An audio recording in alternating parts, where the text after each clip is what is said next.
policy framework and regulations in place that's forward-looking, that is able to anticipate the challenges that we could foresee ourselves having in 10, 20 years. Now, however, of course, there's opportunities for AI, as we all know. It can make our day-to-day lives easier. It can automate certain routine tasks. It can, of course, spell check and do a lot of these things, which take time. And in a way, it can also, because it's automated, be able to analyze massive data sets and come up with, process a lot of data in a very short period of time, which could be difficult for humans to do. Now, of course, here we can also look a little bit more about how we see AI in terms of best practices for ourselves. It is essential for us to identify, what are the specific challenges that different security sector actors face, not just ourselves, but for example, how the armed forces may see and use AI differently as compared to the judiciary, for example. It is also therefore important to have these guidelines that is, based on exactly as I mentioned, the good principles of good SSG, as well as, being aware of the different biases that it can exacerbate through its use. Then therefore, in that way, having a human in the loop is essential because we are able to pinpoint when, there are different levels of accountability. And in this sense, then training security sector actors, training the people who are working in these institutions is therefore essential, as I've been mentioning throughout the whole time, because it's something that we can't let escape us. So in that sense, so in this way, I think this is a very broad and general overview of how, good SSG interacts with cybersecurity in terms of how we can make our institutions stronger, safer, have people who are working in these institutions more aware of the different challenges that we can face vis-a-vis having a infrastructure in place to regulate AI as well as address cybersecurity challenges. So I am open to any questions. If I will be happy to take them now or at the end, and I leave this up to my moderators. But thank you very much for listening, and I look forward to the presentations of my other panelists. Thank you, Dr. Don Louis. I think we should continue with our next speakers, and we're gonna answer the questions at the end of the all four speakers session. I think just to keep everything up to speed. And I think our next speaker is Pak Arif Kusuma from Silver Lake. Ya. Selamat sore Pak Arif. Selamat sore. Waktu dan tempat saya persilakan. Thank you. Pak Wira, can you give my team, his name is Pak Riza, R-I-Z, because he will project my presentation because I'm outside, doing something. And please give the, authority, to give him, to share the screen, yeah? Okay. R-I-Z, Riz. I think my team will project the screen. Oh, okay. All right. Sorry, Ardika, can you share the screen? Ardika.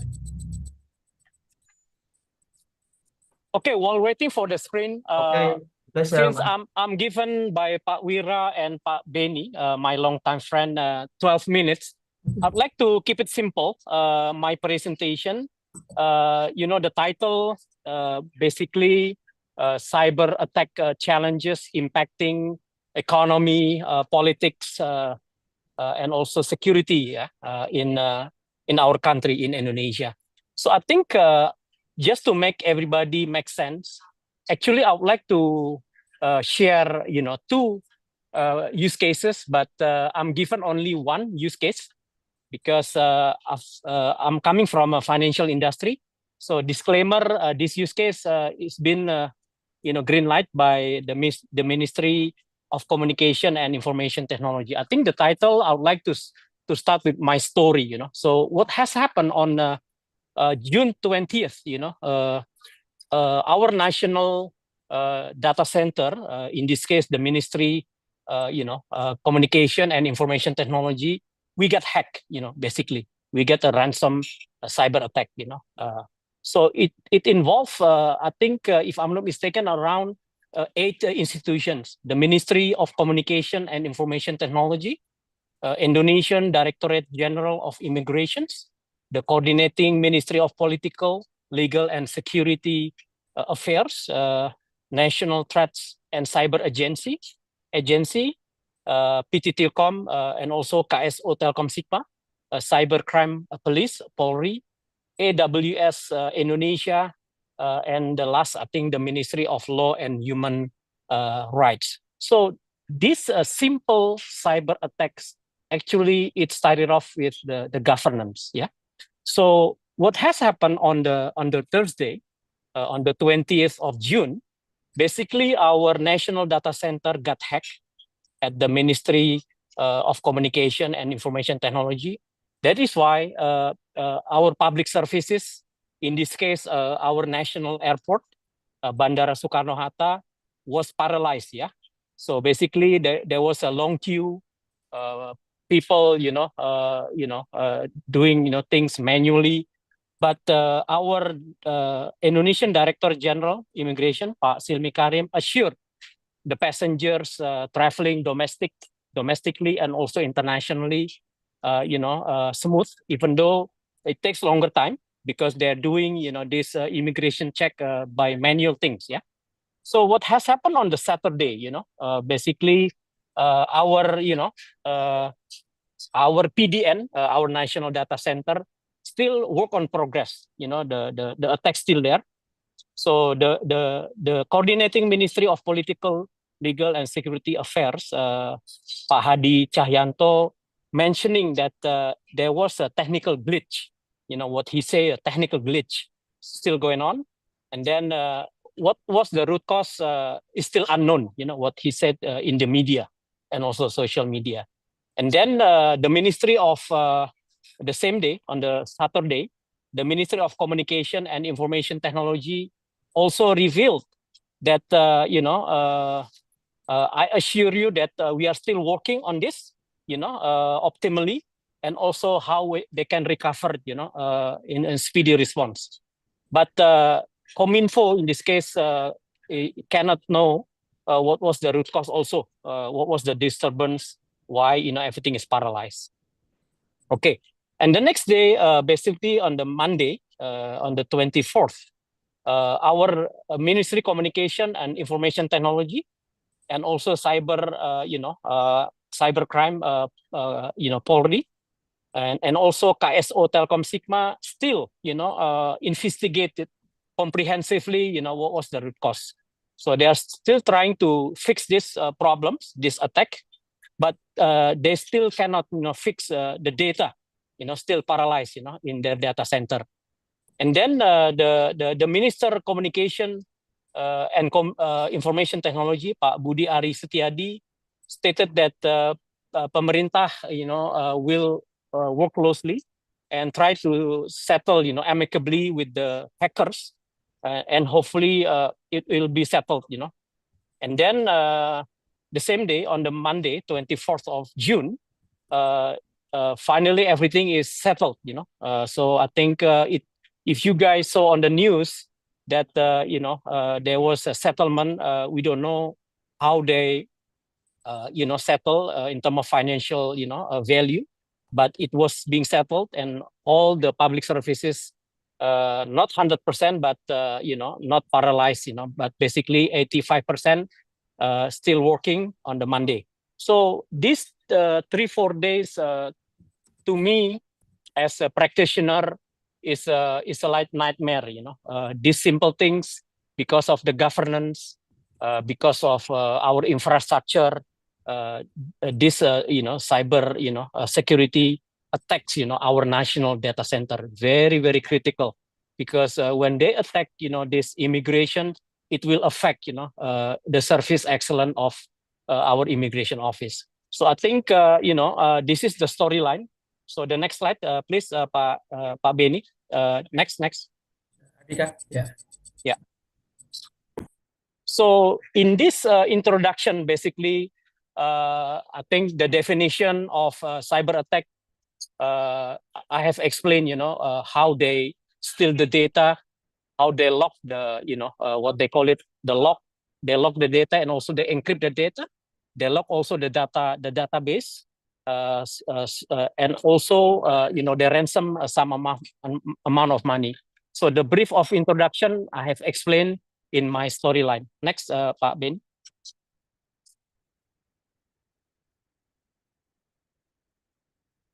So if you see the news, basically they ransom, a certain amount in terms of financial losses.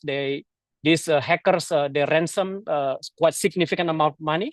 I think around 122 billion rupiah, equivalent to close to 8 million US dollar for unnecessary things, So and also it affects our public services.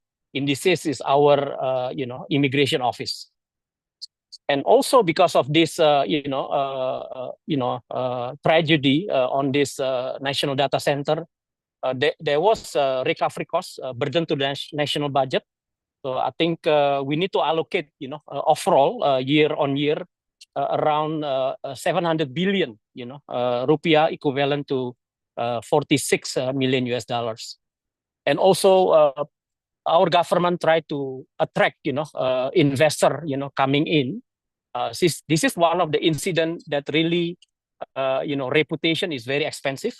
That is why a lot of investor like Tesla, other manufacturing, they're reluctant to invest in Indonesia. Not only bureaucracy, the red tapes. I think this kind of incident also affecting, the confidence for them to do the long-term investment. Next, Pak Beni.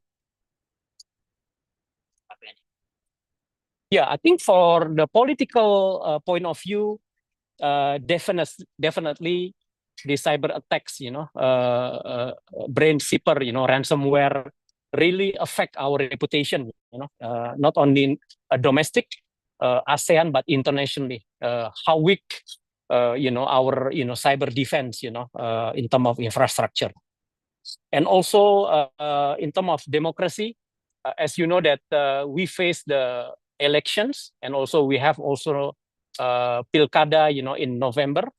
And as you know, in other countries, this kind of attacks can attack also the polling, the election. So I think Indonesia is one of the weaker area in this case. How this cyber attack can manipulate the counting of the voting for the elections. And also it creates the international tensions. As you know, data is very important. Why a lot of multinational company before the POJK, they must have data center in Indonesia. They prefer before the POJK to have the data center in Singapore, in India, in Singapore or Hong Kong, because they don't trust our infrastructure. A lot of this cyber attack happening. So many things, That's why they are afraid of this, what they call it, national sovereignty or sovereignty of the state. Next time. Next, Pak Bin. So in terms of security challenges, I think, this data protection things needs to be improved. And also the evaluation malicious software, they are more advanced. As you know that this brain zipper is the variant of Lockbit 3.0. I think they also attacked one of the biggest Sharia institution in May 2023 last year. Next. So how we identify this vulnerability? Definitely, like others, companies, institutions, we need to have SOP, the proper SOP. So in our, regular company, normally we have what we call it IT audit in infrastructure. So I think, the Ministry of Communication and Technology, I think they need to have, this periodic security audit, how they identify the weaker area, even though, they have it, but I think the weakest area is more on the executions, and also what are the weakest area, in this case. And also they need to also doing the penetration test.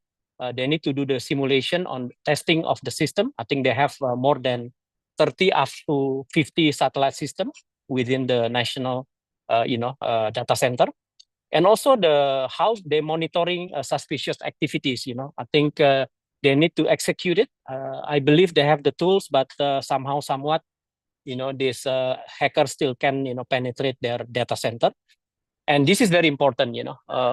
Normally what has happened on the 20th of June, the way they penetrate, they intrude, the computer network of, this Kominfo through email phishing.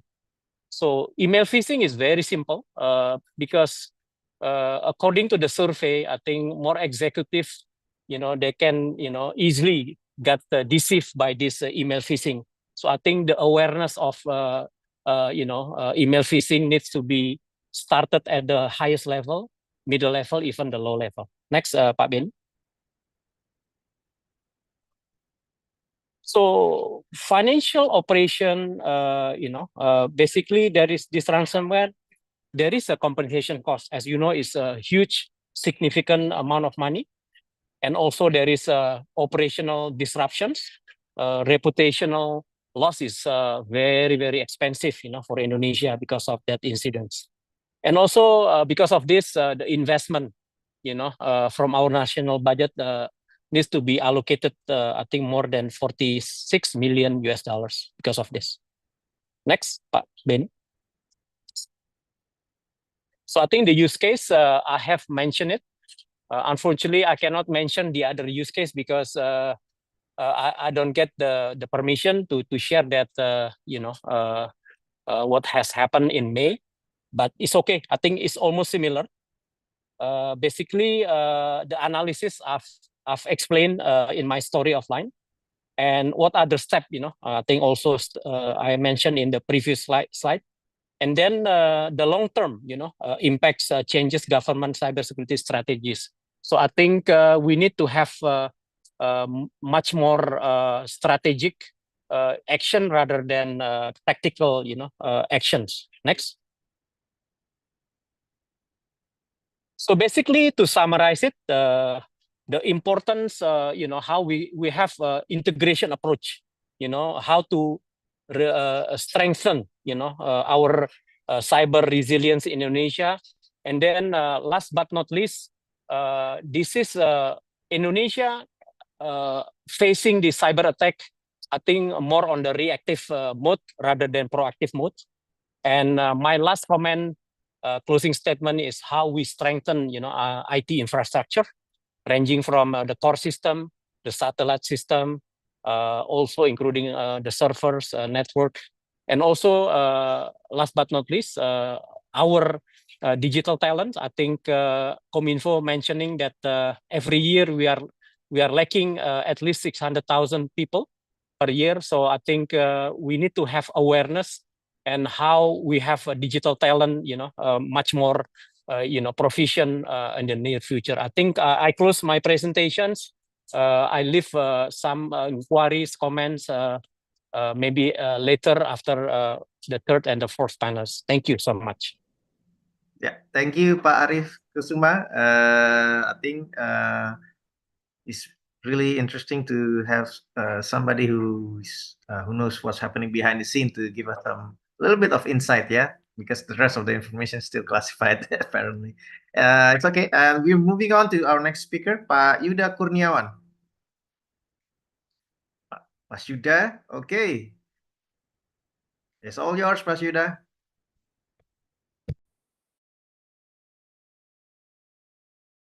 Okay, good afternoon, everybody. Thank you, Pak Wira. Thank you, Mas Beni, and of course, DCAF for having me. And today I would make a disclaimer first. I'm not a cybersecurity expert, but yeah, my previous work is one of parliamentary staff in Commission 1 of Parliament, DPR. RI, the Indonesian Parliament. So I involved in the formulation of personal data protection law, and I also noticed that the cybersecurity law or cybersecurity and resilience law is also already came into national legislative program in 2019 to 2024, but yes, it has been delayed until this time. So I'm not the expertise of the cybersecurity, but I follow the what you call the history of the cybersecurity cybersecurity and resilience bill. So maybe I can share some of my experience to this webinar today. So if we looking again to in the 2009 discussion began about the cybersecurity and resilience bill when the Commission One or the DPR, the Parliament of Indonesia, initiate the cybersecurity and resilience bill, and then the bill is initiated by Parliament and then came into the national legislative program in 2019 to 2024. So basically, the target to finish the law is 2024, but we know that until today we don't have any, and we don't yet to finish the bill. And if I'm not mistaken, we have 2 or 3 meetings to discuss about the cybersecurity and resilience law or bill. And after one of the 2 meetings about that, I think the agenda is stopped. And then 2020, we're facing a COVID-19. 2021 to 2022, we're focusing on the personal data protection law. And then 2023, we have another agenda. We have another focus, like the digitalizations of the broadcast, and then the revision of the transaction and electronic law. And then until today, the status of the bill is what they call it. The status is delays or stop. So we still wait to the next period of the Parliament. The new period of the Parliament is are they will carry over or not, and we should check the national legislative program. So if we talk about the cybersecurity and resilience bill, there are some urgency that why Indonesia must have the cybersecurity and resilience bill.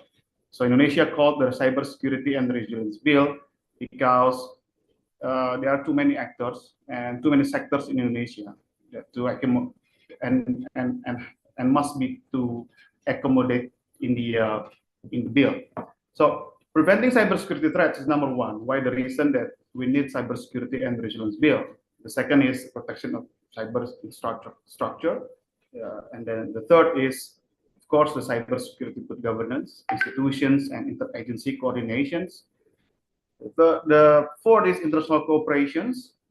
The fifth is law enforcement, and the last, but this is very important, is funding, because if we talk about the institutions and interagency coordinations, and then how this effectively operate the institutions, so we need to what do you call it? We need to address the problem of funding.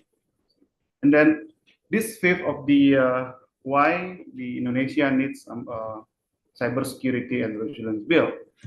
And then if we look back to the cybersecurity and resilience bill in 2019, we can see some of provisions actually.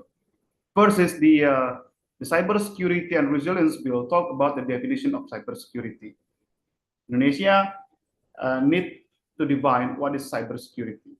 Indonesia should be aware to identify what is cyber threat, cyber attack, or something technically. And then what the other provision is the cybersecurity management.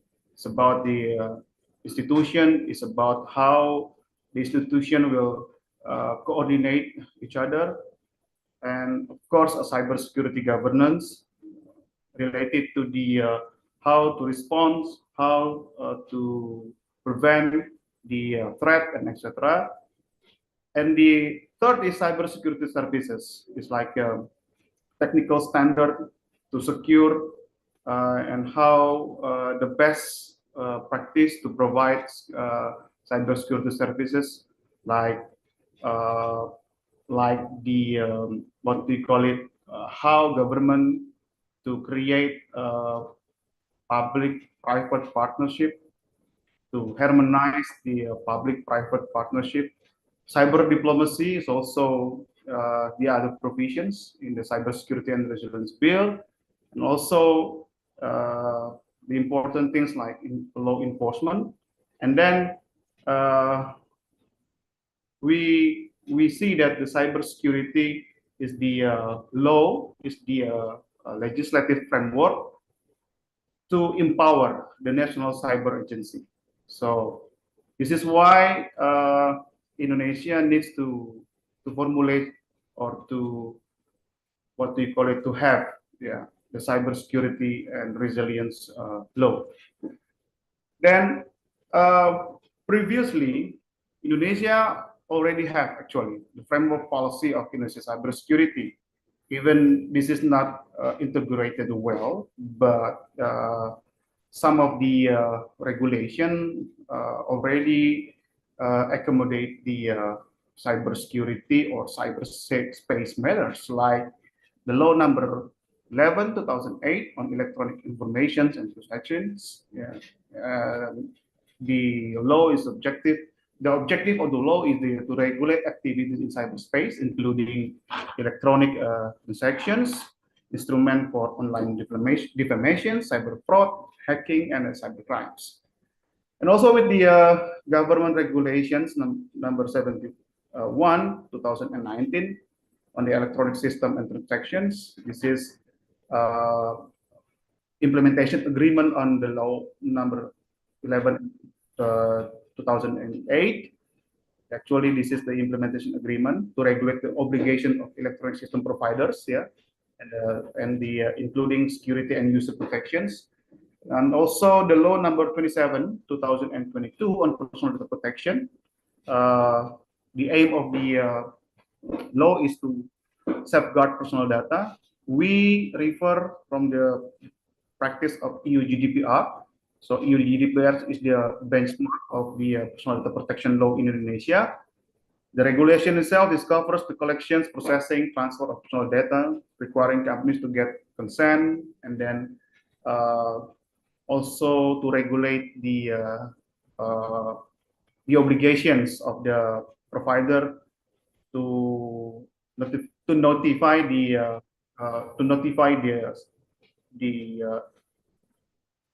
object data related to data breach. And then the fourth is presidential regulations number 53/2017.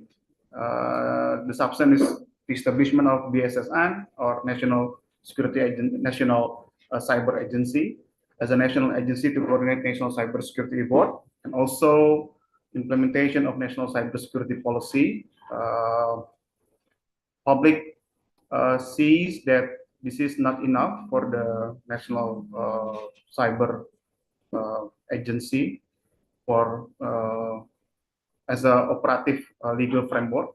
So actually BSSN, or National Cyber Agency, must have a legislative framework to empower the institution actually. And then Indonesian Criminal Code, in substance cybercrime provision on hacking, on fraud. This is in addition to EIT law number 11 and 2008. And then the last one is Ministry of Defense regulations number 82/2014 on cyber defense policy. So Our Ministry of Defense have the guidelines for safeguarding with infrastructure, like they need to prepare for the cyber warfare, the future of warfare, and then also establishment of the cyber defense unit in the armed forces. So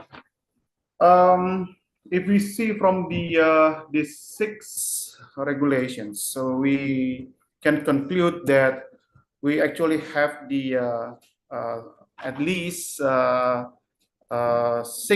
cybersecurity sector in Indonesia. So the sector of cyber defense, the sector of cyber crime, the sector of cyber resilience, the sector of cyber diplomacy, the sector of the cyber security, and also the cyber intelligence.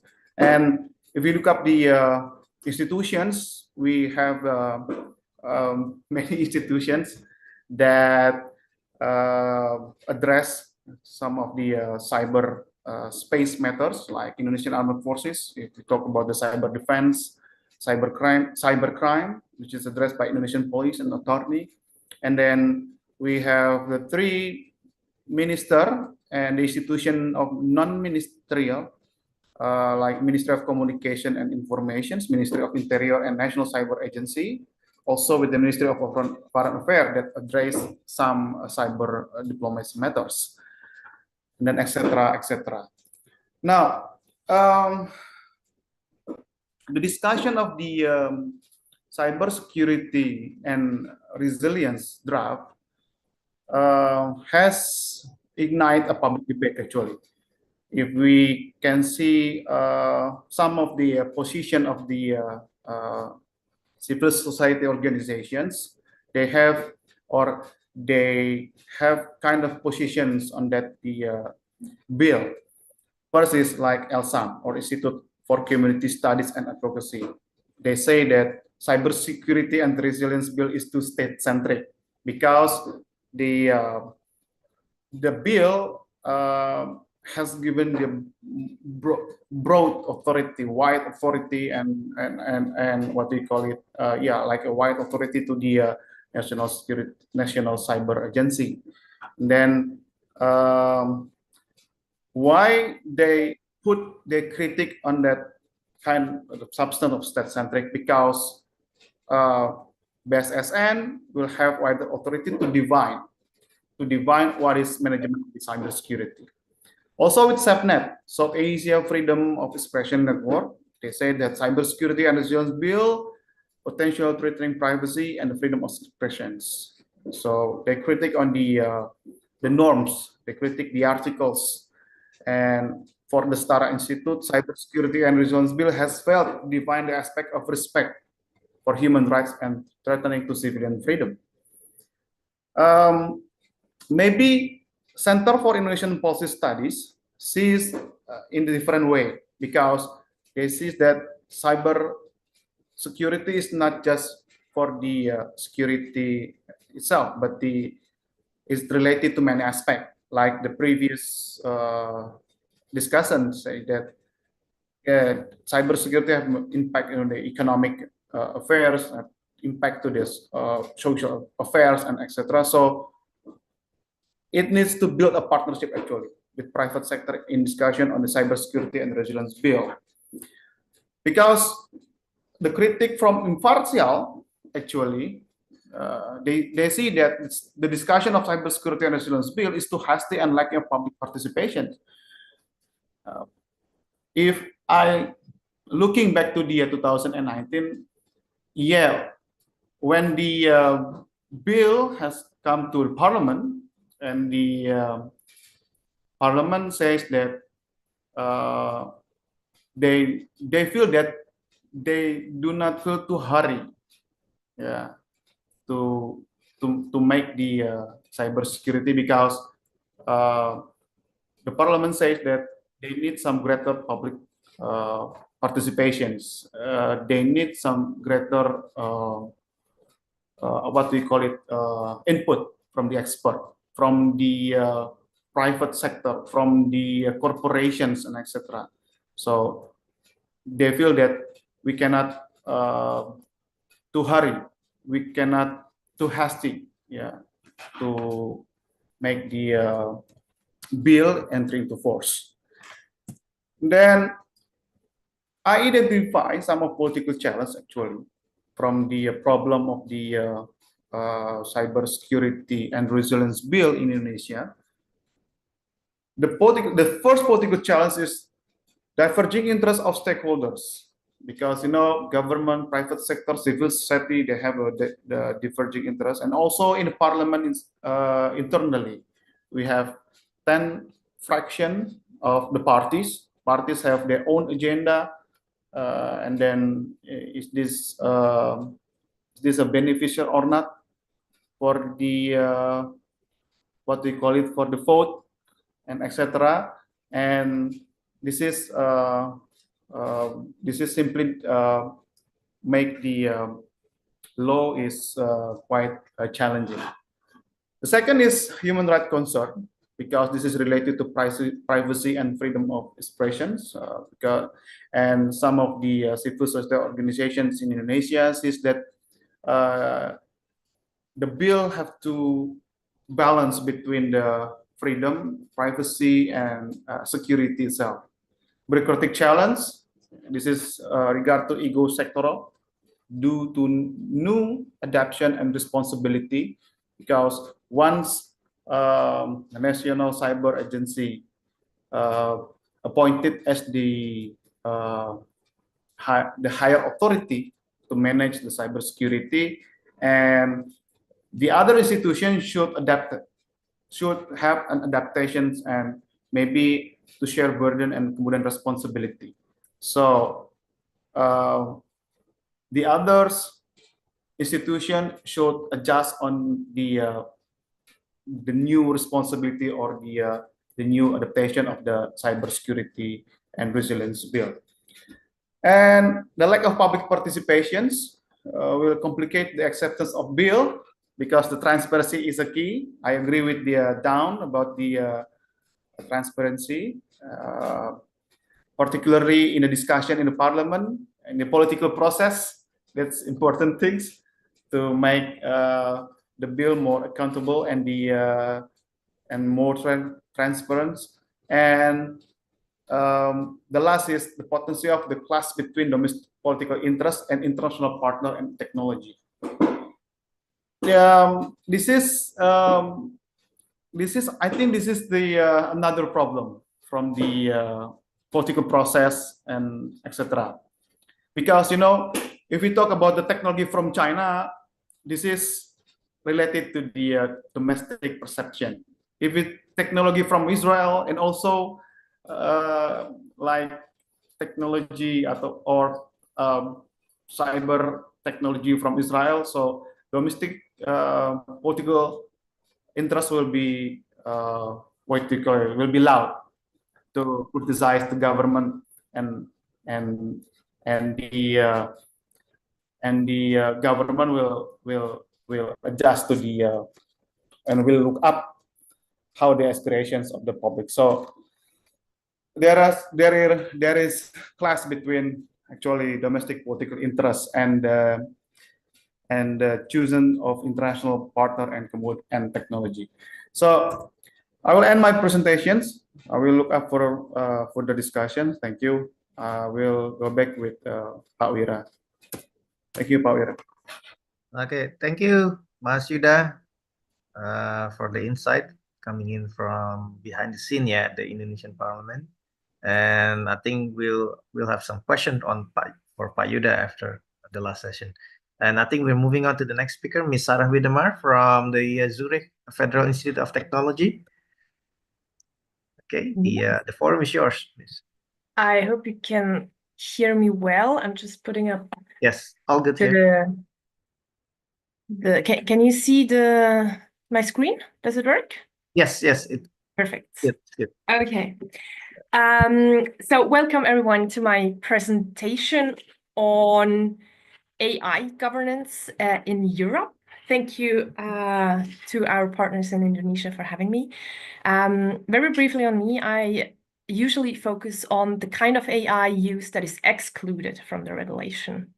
But today I will look with you into various regulation efforts in Europe This spans from a loose set of principles up to binding frameworks such as the European Union's AI Act. So the focus will be mainly on EU, but also on the UK, the United Kingdom's efforts, which is no longer in the EU, and following a different regulation approach compared to the EU, more like the one in the US, which is more decentralized. I think for the sake of time, I will start with the EU AI Act. You will see it's much, let's say, a kind of practical deep dive into the topic. I think I will touch up on various points that Louis Dawn mentioned in the first presentation. So what is the EU Artificial Intelligence Act? The EU AI Act is the very first, or one of the first comprehensive legislation on AI in the world. And the act aims to ensure that AI systems are safe and transparent and that consumers in the EU are not exposed to risks. Here, the EU AI Act tries obviously to balance kind of the different objectives between security and regulation, but on the other side, the interests for innovation and the interests of private sector. Very recently, for example, Apple released news that it does not release its latest AI-supported features on the EU market because of the EU AI Act. On the other hand, just I think 1 week ago, I think around 100 companies endorsed the EU AI Pact, kind of referring to their commitments to the EU AI Act and their, let's say, approving this. So what is special about the EU AI Act? It applies to EU, but not only, it also applies to the third country providers and deployers that would like to deploy AI systems on the EU market. So it has an extraterritorial effect, which is also why Apple, for example, is not amused about it. Further, it is special because it centers around a risk-based approach. I will go into detail with this, what that means. Maybe very briefly, the EU AI Act is not out of the blue, but is kind of the result and still in process of years of consultations and discussions that are also based in other relevant international frameworks or efforts for frameworks such as the Council of Europe, but also the OECD principles on AI or G20 as well as G7 efforts.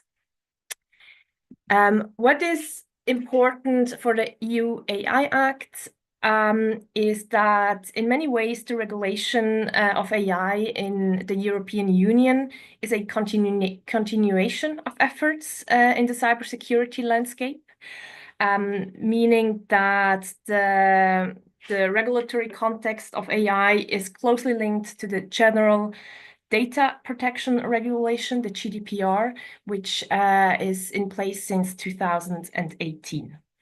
So the GDPR, the General Data Protection Regulation, aims at protecting the privacy and personal data of individuals within the European Union, giving them control over their personal data and imposing strict rules on data processing and transfer.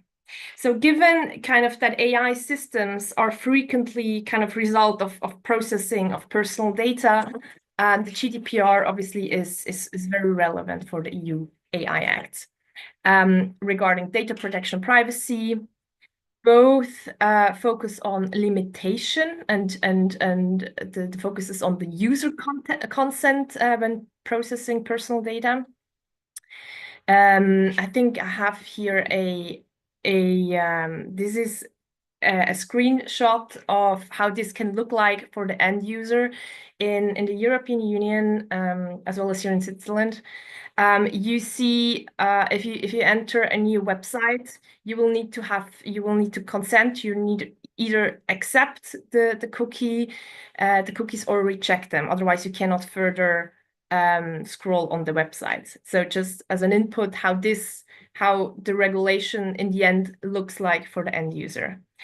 So the GDPR again is closely linked to the EU AI Act regarding transparency, data protection. Both have like this extraterritorial effect, as I already mentioned, meaning that whoever, even non-European companies that want to sell AI products or AI-supported systems on the European market do have to adhere to the EU AI Act. So now, again, this is the cookies. Just a very rough timeline. I won't go into detail with this. So this year, the EU AI Act officially became a law, and the EU will process or pursue now a stepwise approach.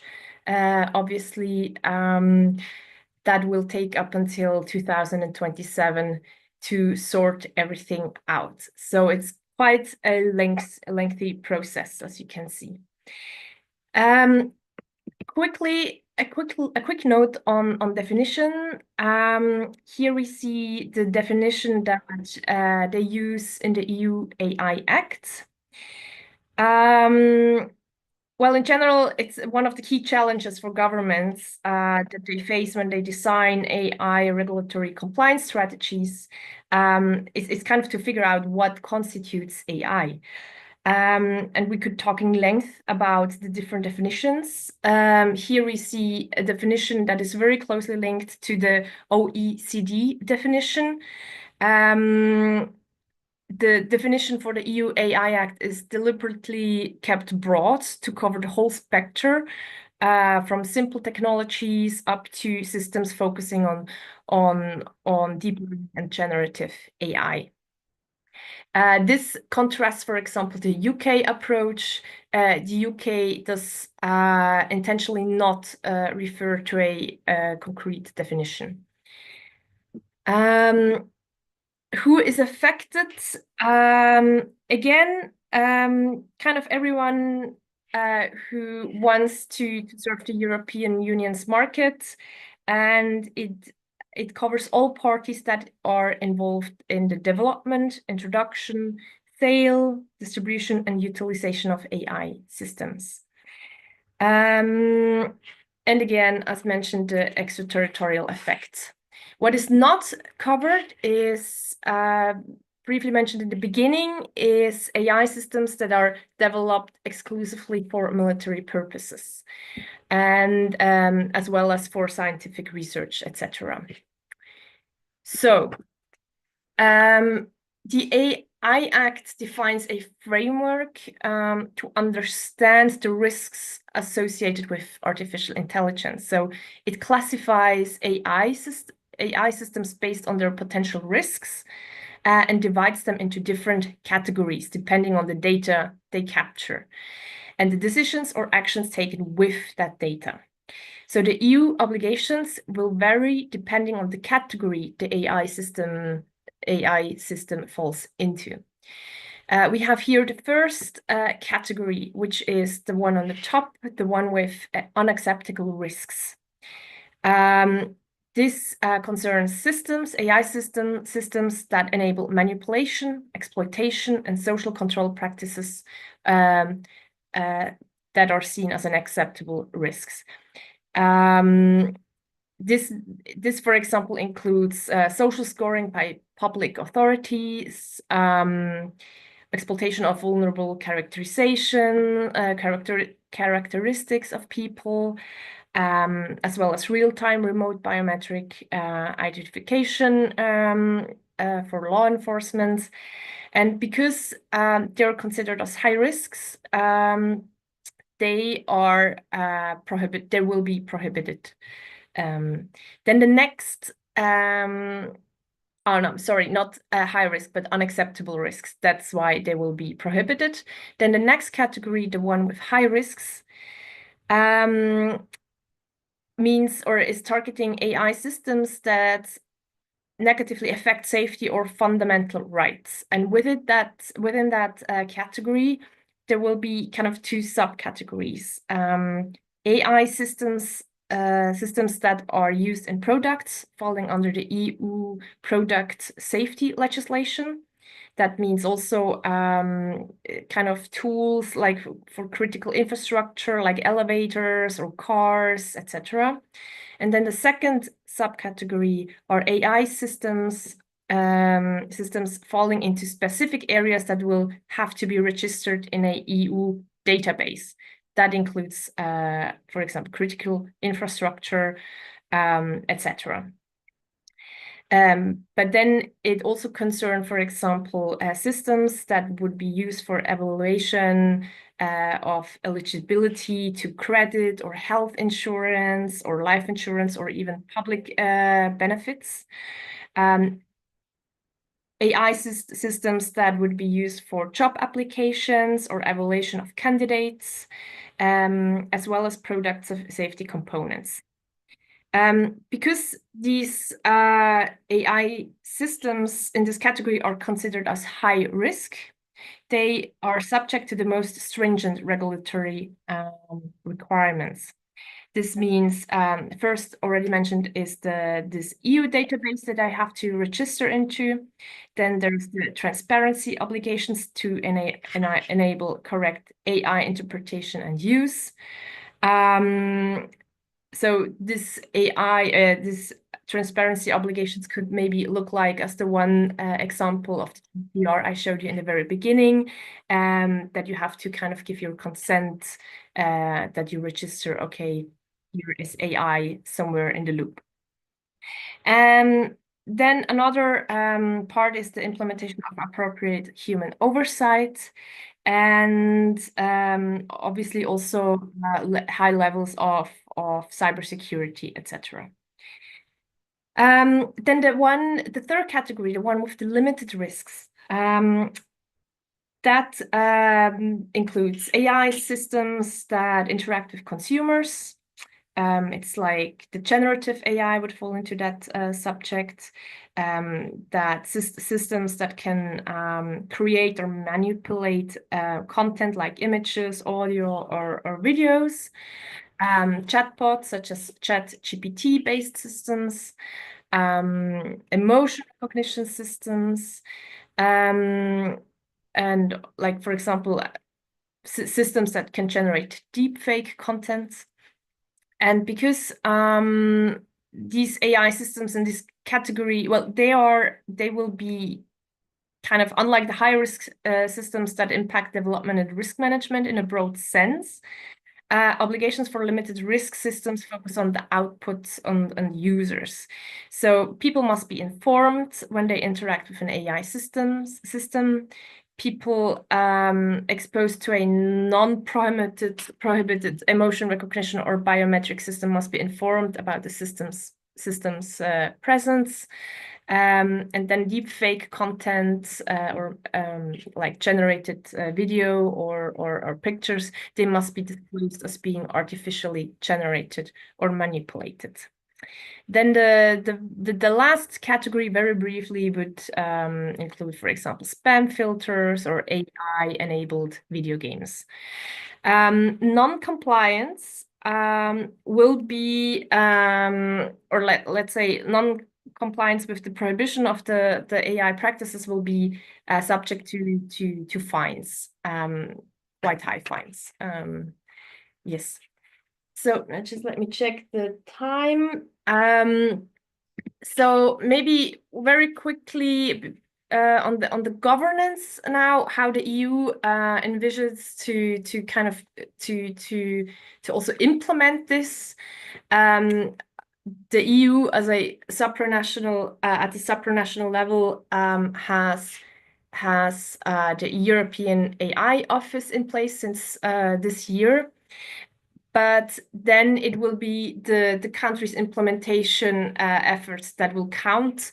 And here there are relevant authorities like the AI authorities of the member states, or the TPA, like the data protection authorities that are already in place since the GDPR. So in a sense, the AI governance will also be based upon the already existing structures that exist for the GDPR. Here, very briefly, it is also up to every country or member state of the European Union to how extent they want to also kind of be more stringent with the regulation. Italy is an example that went even further than the European AI Act envisioned. For example, the Italy's data protection authorities, they banned ChatGPT for a short time. And ChatGPT, they only were able to resume work after OpenAI announced a set of privacy controls for its generative AI chatbots. I think I won't go now, because of the time, not further into detail with this, but hop over to the UK framework for AI regulation. Here, let me just check. Yes. So the UK AI regulatory framework is built upon a principles-based approach rather than the one with prescriptive rules as the EU AI Act. They're based on principles such as the safety and security, transparency, explainability, fairness, accountability, and human oversight. As mentioned, there is no formal definition for artificial intelligence in this framework. And in contrast to the EU's risks classification system and legal framework, the UK aims for a light touch approach to AI regulation, which supports the capacity of already existing regulators without establishing a super regulator, let's put it that way. Here, I would like to mention also the AI Safety Summit of last year. That was, I think, in November last year.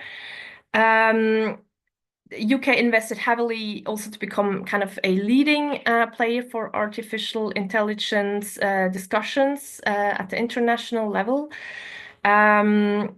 The UK government held this AI Safety Summit in November, and they also put forward the Bletchley Declaration, which was signed by many states, also like, for example, China.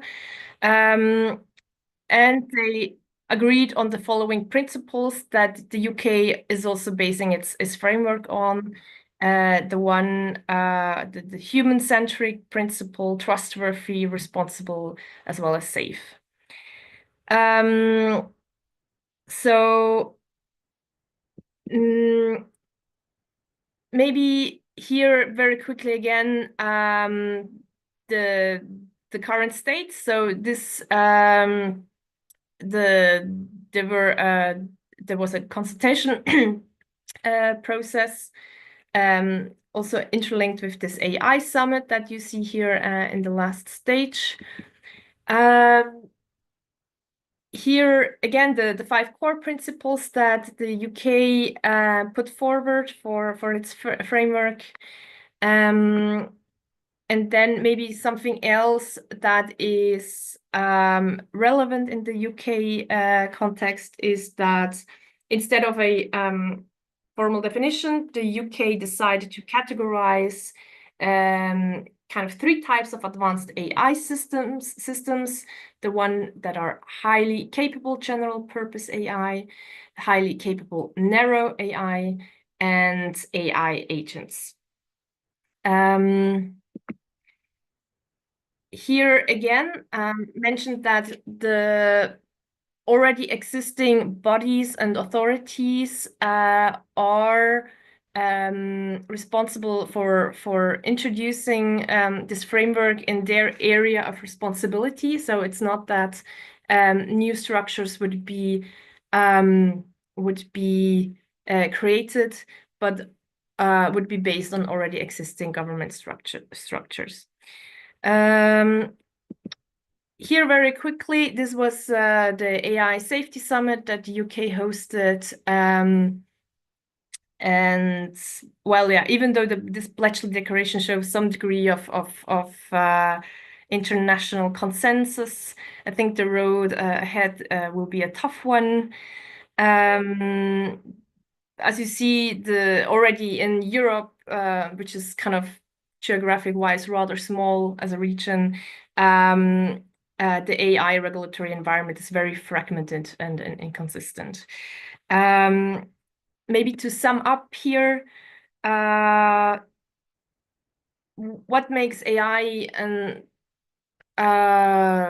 governance and the regulation efforts particularly challenging is kind of already, it's starting with the definitions. There are different definitions of what constitutes AI in different jurisdictions. There are different forms of emerging AI regulations, from principles to up to kind of a rules-based approach. There are different conceptual approaches of AI regulations, as well as different areas of law which overlap with AI regulation.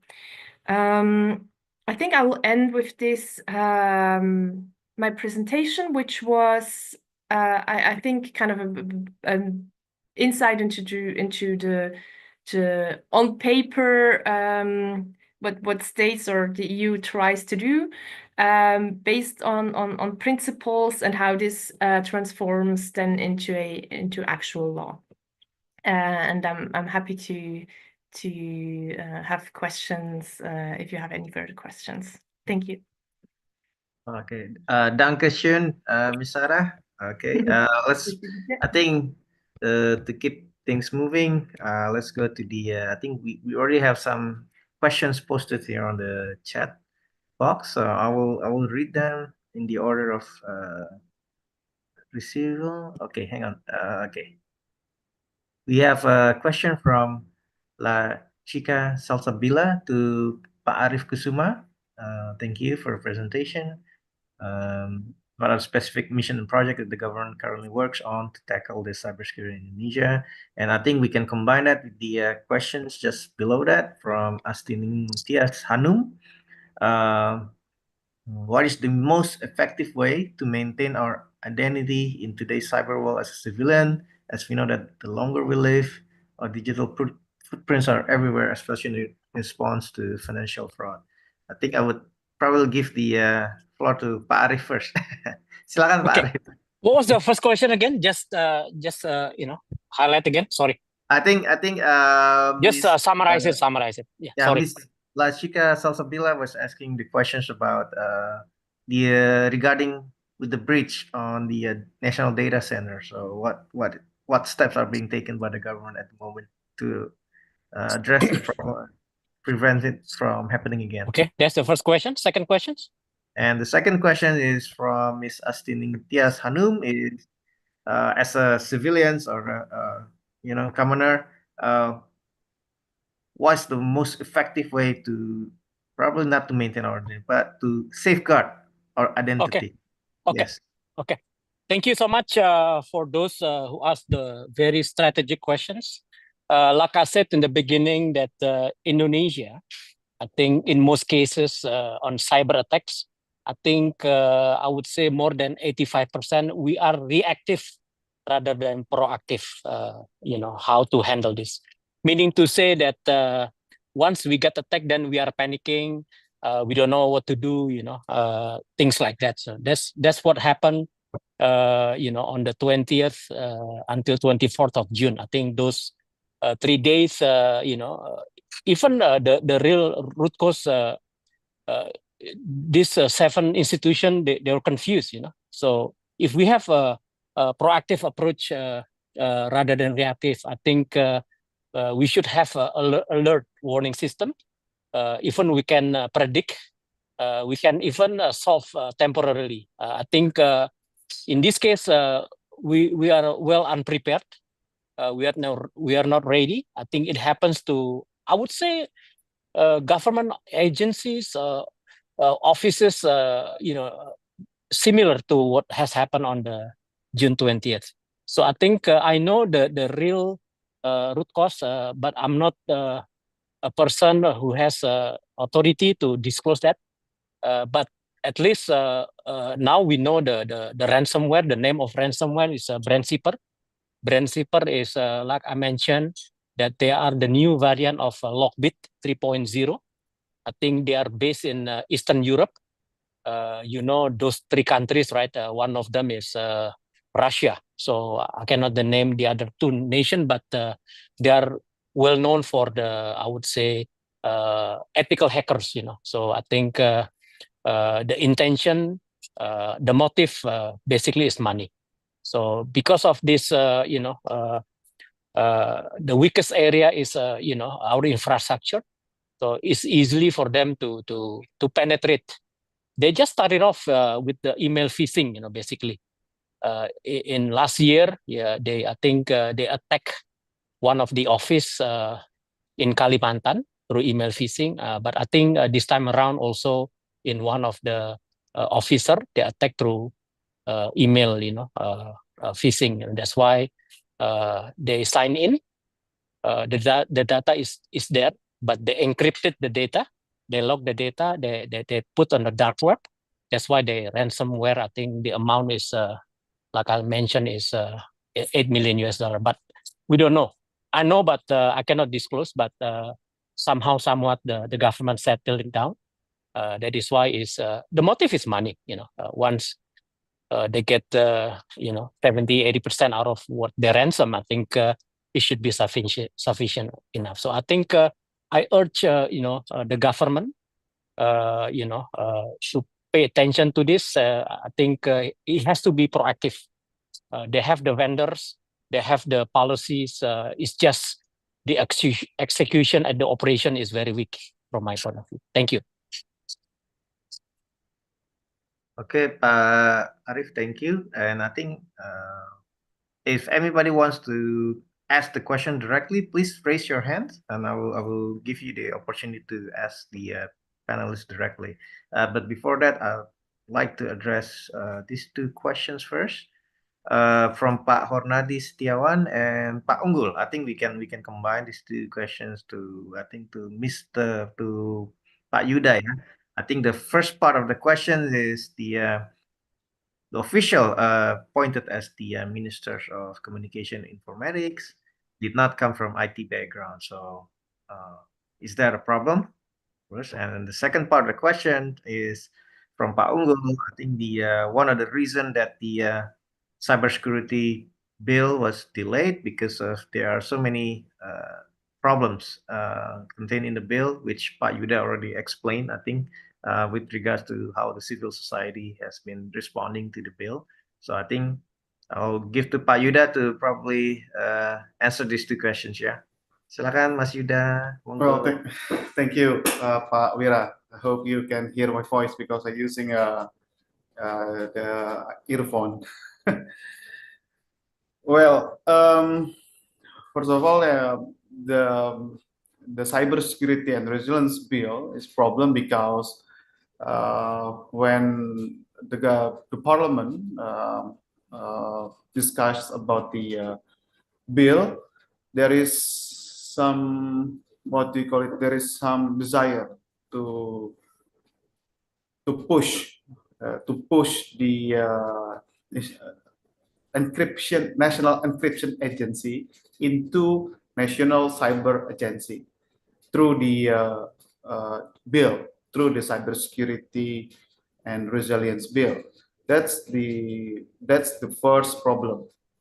So the parliament is confused because this maneuver is likely seems to be forced by government to transform the National Encryptions Body or National Encryptions Agency into national cyber agency. And then the second is because we have focusing on personal data protections, and the others law and regulations, and the cybersecurity itself is being ignored by the parliament because parliament sees that there's some risks if the discussion is too hasty, because first the opinion of the public about it's too state-centric is it seems parliament believe on the public opinion, the state-centric issues. So government wants to create greater institutions that have big authority, broad authority to manage the cybersecurity, including the standard of the technology, including to standard certifications to for security provider or cyber security provider, and the other institutions see difference on that issues. So they believe, the other institutions believes that they also have their own standards. This is I think the other institutions in the governments have the different perceptions on the how they manage the cybersecurity, and the public participation is very lax. So on also the private sector, because if we see the how government formulate the personal data protections, governments can, what do you call it, can invite the public widely. They talk with the ride-hailing industry, they talk with the financial technology industry, and also etc. But this is not going to happen with the cybersecurity and resilience bill. So if this it is a problem, is there a problem or not? Yes, this is a problem actually. And then yeah, I see that COVID-19 is not a single factor that delays the cybersecurity and resilience bill in Indonesia, but some aspect like bureaucratic challenging, the sectoral egos in the cyberspace management in Indonesia, and then the public opinion and the pressure from the civil society organizations to hold this bill is most likely is another several factors that delay this bill. Maybe that's my opinion, Pak Wira. Thank you. Thank you, Mas Yuda. And before we move to raise hands, direct questions, just one more question from the chat box that I would like to pose here. I think this is addressed to Miss Sarah from Pak Victor Tobing. And I think Pak Victor Tobing wants to know more specifically about AI systems being developed or used exclusively for military purposes. Like, for example, NATO system related to EU system. And I think the question is how that works out. I mean, in terms of like supervision, oversight, and things like that. Thank you. Please, Ms. Sarah. Yes, thank you for the question. And it's actually the one I'm kind of covering now in my current research. So if, as said, if a system is exclusively used by military for military purposes, the EU AI Act does not apply because military is excluded from the EU AI Act. NATO has they have their own internal guidelines. So they have like from 2021, they have like an artificial intelligence strategy. And in that, they also refer to kind of the responsible use of AI and the principles they include that are kind of close to what we already heard. It's about responsibility, accountability, explainability, etc. So that is kind of within NATO. However, here the big challenge is already existing and will be in the future is when it comes to dual use systems. And I think it will be very difficult to kind of steer around, because often private sector or like private companies put forward new systems so often also in collaboration with the government, and they are then used by military as well for civilian purposes. And there, I think, will be the big challenge in the future. And already now we see that. Okay, thank you, Sarah. I think I would like to move to Pak Arif ya. Please, Pak Arif, you have a question? Let me. Okay, you are still muted. Masih mute, Pak. Sorry. Mangga, Pak. Silakan, Pak. I'm Arif from certification body from Europe, key asset names. Okay. Yes, Pak. I don't remember that who's explained regarding the risk-based approach. Maybe Ms. Sarah or Pak Arif, yeah. But the point is, I would like to ask about the risk-based approach. Is there any relation between assessment risk regarding the AI with the standard guidance risk assessment from ISO 31000? And regarding the new standard which ISO organization has been issued in 2023, that is the ISO 42001, artificial intelligence management system, is there can apply it with the system, or is there any sample certificate that who is the organization has been already certified with ISO 40001? Thank you. Perhaps Sarah can answer that. Maybe I would like to add maybe after that from practitioner point of view. Over to you, Sarah.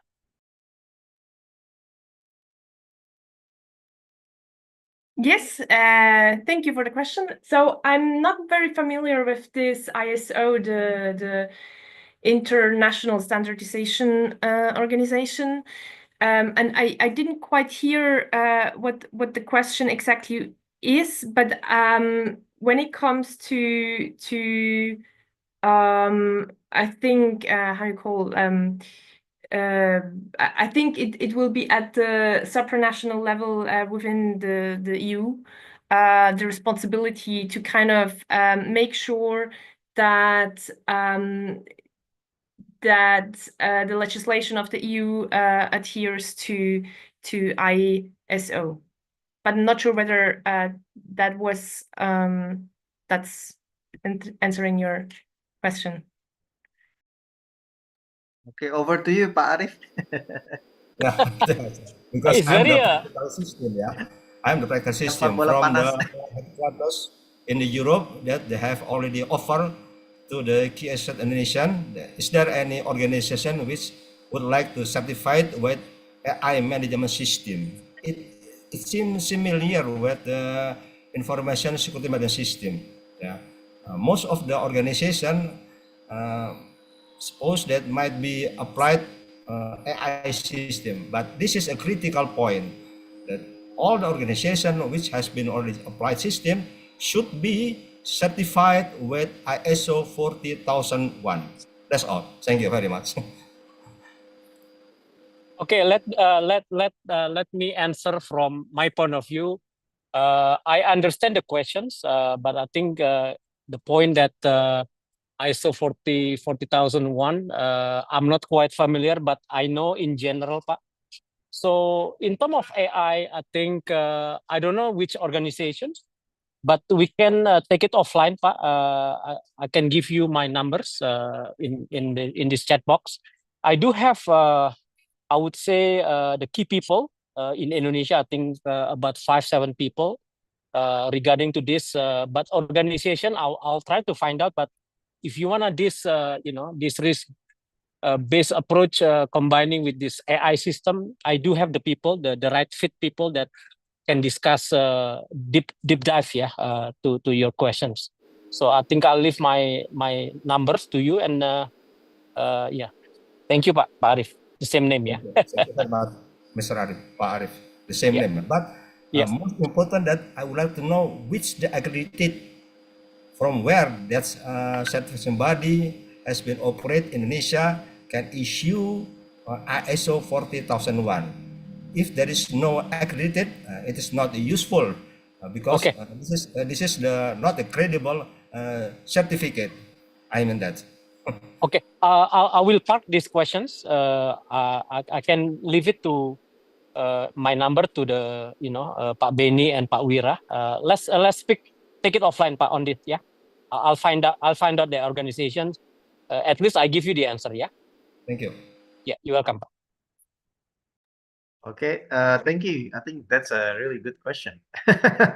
Who's going to make the certification and standards? And okay, I'm moving to one of the question in the box. Back to from Pak Riz, and I think this is best addressed by Dr. Don Louis. Yeah, I think.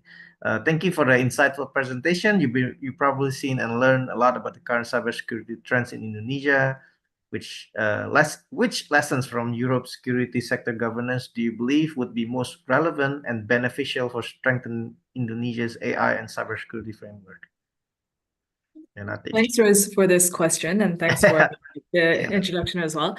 I think I didn't really cover it in my presentation due to time reasons, but I think that one key issue and one key area that we can work on, and particularly within the context of Indonesia, from what I've understood so far, is actually having a national cybersecurity strategy that's sort of all-encompassing, that's also very much integrated within the wider national security policy.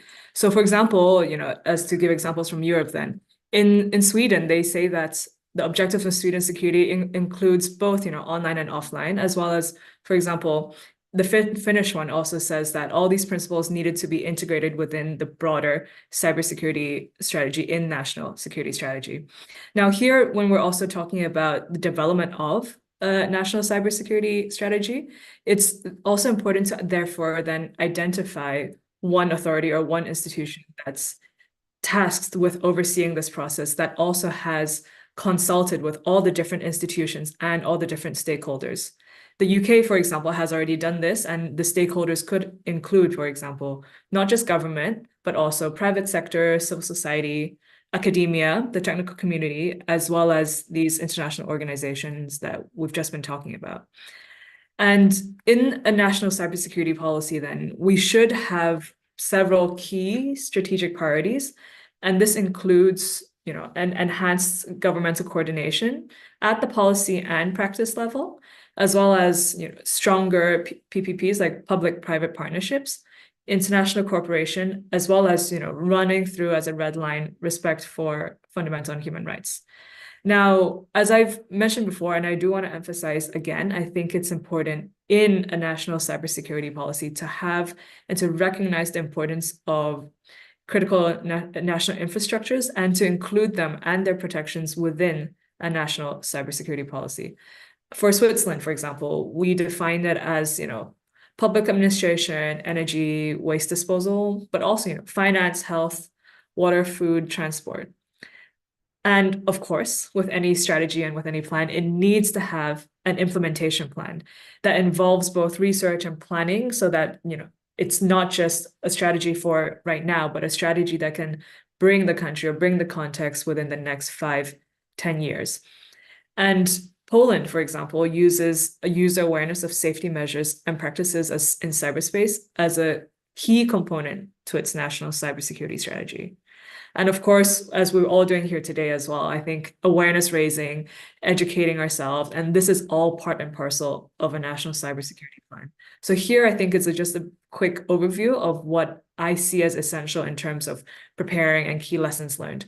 And this is also all available online. I'll drop the link in the chat box, but thanks again for the question, Riz. Thank you, Dr. Don. I think I would like to, ask Pak Yuda Kurniawan to like chip in on this question. I think what Dr.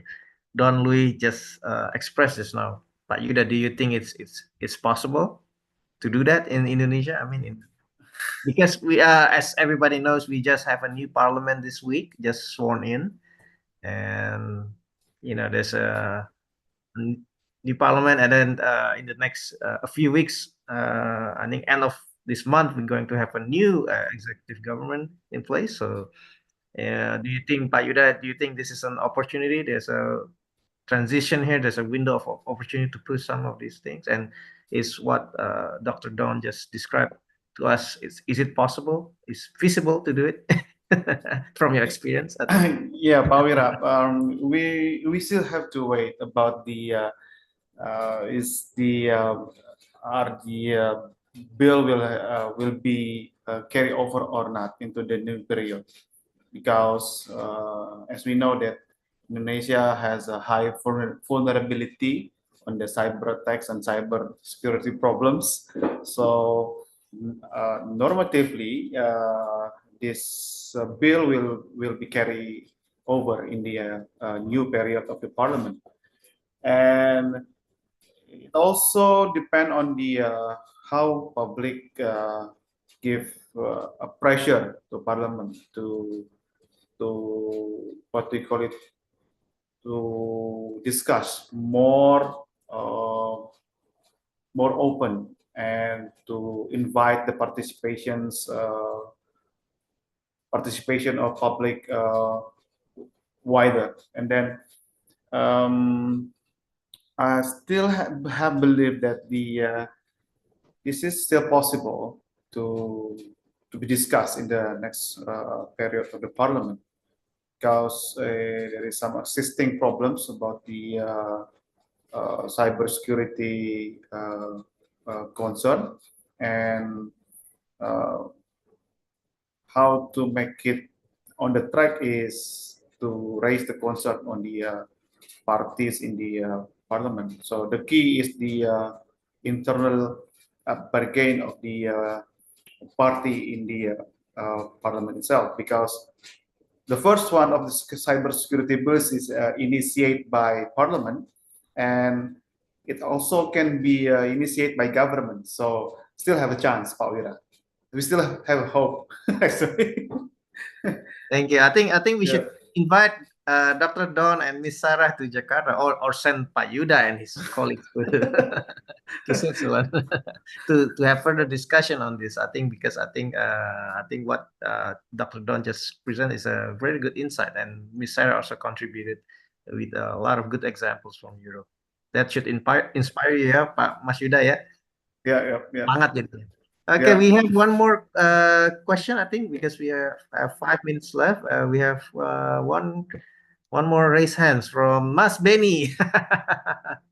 Okay, Pak Beni, silakan, Pak Beni. Thank you very much, Wira, for having us, and also asking me for joining discussion here. I think thank you very much, Ms. Don and Ms. Sarah, for giving us a very insightful presentation. I think I have 2 issues that I would like to raise. First is about AI, especially about AI, the artificial intelligence. As we know that our education system is been challenged by ChatGPT, right? At least in Indonesia side. I was also I'm also a lecturer for the last 10 years in a few universities. So I think it's challenging for us, for a lecturer, for example, we are giving assignment for a paper, right? So I think the challenge is even though we know that's whether the student is write original paper, or they copy paste it from the ChatGPT. From your point of view, whether that in EU or in specific country in Europe, do they have a kind of regulation on in what do you call it? Not limiting, not limiting using of GPT, but how to regulate and how to put a norm in the education system, whether in EU in principle in norm, but also specific country. Thank you very much. Sorry. A second issue, sorry, I would like to raise up about the current situation in Gaza, in Israel. I think we learned that we know that Israel is using AI for targeting Gaza population. What do you think about this, Sarah? Thank you very much. Thank you, Vira.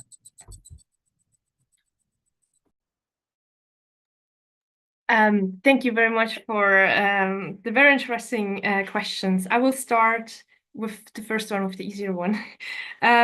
So AI and education. So I do not know that this would be that this at this point is regulated at the European Union's level. I don't even think that it is currently at the national level regulated. At least I don't know of it. I just know this of this kind of discussion from, let's say, our university.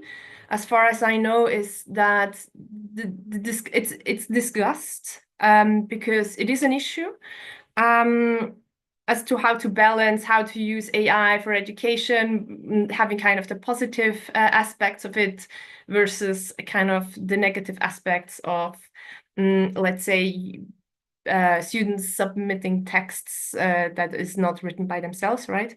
Again, I think this is now more and more increasingly coming, and I think what we will see is kind of a very individual approach.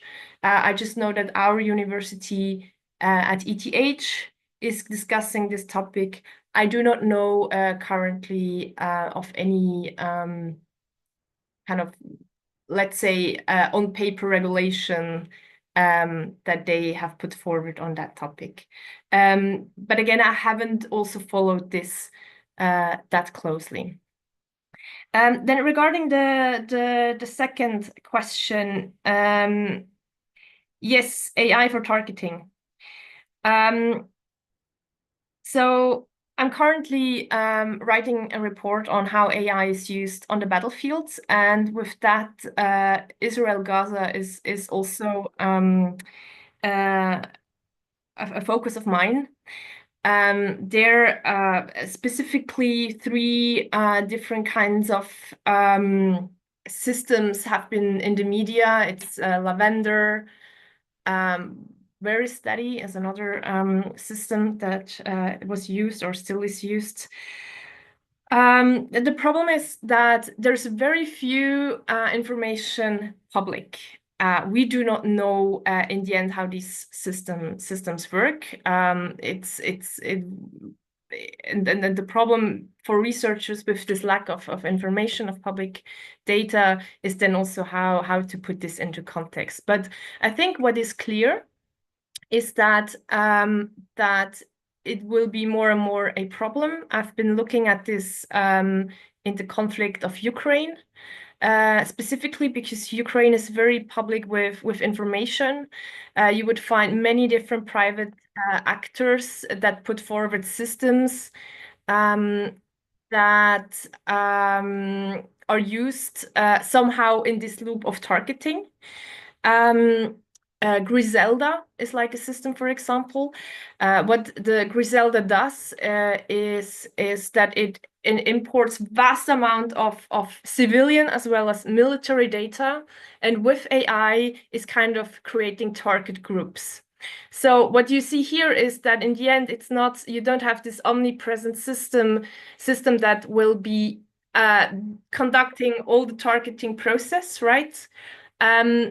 But nevertheless, in this process of targeting, from data information collection, analyzing, and then actually submission for actual targeting, is that you, in all of these steps, you will find AI supported systems. And I think at this stage, because there is no regulation for militaries, and militaries most probably would not kind of want to have people looking into their cards, right? What do you have? What do you have in place? I think it's a very difficult topic, and will be more and more relevant as to how to go about this. I don't know, actually. I think we will see that in the future. All right. Thank you. you. Yeah. I think we should LESPERSSI and DCAF should continue. Yeah, I think with these discussions. I think with Mas Yuda as well. I think because there's a window of opportunity to discuss more about this issue, which I think Indonesia can learn a lot from Europe. And before that, I would like to thank to all the speakers today. But before that, I would like to hear something from Kevin. So do you have something to add, Kevin? I would first add that I certainly learned a lot today because it was the presentations were already really interesting, but the Q&A and the discussions and the question that came and how precise, specific, and in-depth they were made it like even more interesting. So definitely for us as a DCAF, a lot to take back home and a lot to think about, because I agree with you, Vera, LESPERSSI and us should keep discussing. There's looked like there could be a lot to do around this topic of governance of cybersecurity and artificial intelligence policies. That's really what we wanted to get from this webinar series, which we're running with different partners in different countries. It's to provide our analyses and research and understanding and example from Europe, but really much more to understand what's the situation in the different countries where we have partners, receive the question to build our understanding and try to analyze later on how we could provide support as relevant and where relevant. So I'm really enjoyed this session today because thanks to all the participants and your very good moderation from LESPERSSI, I learned myself a lot. I took lots of notes, and I think we, beyond sharing this information and discussion for 2 hours, we also go out with a lot of materials for further thinking and discussions. So terima kasih banyak-banyak again to LESPERSSI, specifically to you, Viara, for a very good moderation, and to our experts, and more widely to all our participants, because such a webinar is only as interesting as the involvement of all the participants, which was really great today. So thank you very much, everyone. Thank you very much, everyone, for attending. And I think before that, I think we can take a picture, Vira. Oh yeah, take the picture. Please open your video camera. Everybody, yeah. Oke, Ciara bisa ya, Ciara? Bisa, Pak. Standby. Ciara, okay, please, everybody, please open your camera and we can take a picture and take turn. Okay, everybody is there? Ya, 1, 2, 3. Okay. One more. Okay, one more. One more. Second layer, please open your camera. Anyone else want to open your camera? Please Okay, open. 1, 2, and 3. Okay. One more. One more. Okay. 1, 2, and 3. Okay. Thank you very much, Ciara. Thank you very much, Don, Louis, Sarah Wedimar, Kevin, especially Kevin, for organizing this webinar. I think we can have some more, a few times. Yeah, a few more. Thank you very much, everyone. Thank you, Benny. Thank you, Benny, everyone. see you in a few days. Thank you. Yeah. Thank you. Terima kasih. Nice day. Yeah. Bye. See you guys again soon. Thank you, you. Don. Thank you, Sarah. Thank you, Kevin. Thank you, Pak Arif, yang already left. Thank you, Benny. Thank you, all the participants. Stay tuned and let's hope to see you all again soon. Oke, bye-bye, Pak. Terima kasih Pak Victor. Pertanyaan. Nanti materialnya di ini ya, di share ya. Terima kasih Mas Benny, Ira. Wey, Bro Yusa. Thank you Pak, Hey. terima kasih Pak. Sorry nih, baru on cam. Ya. Kalau Sampai ketemu ketemu ya. besok ya, ketemu besok Mas Isa. Insyaallah ya. Sip, oke, yuk. Pamit, pamit.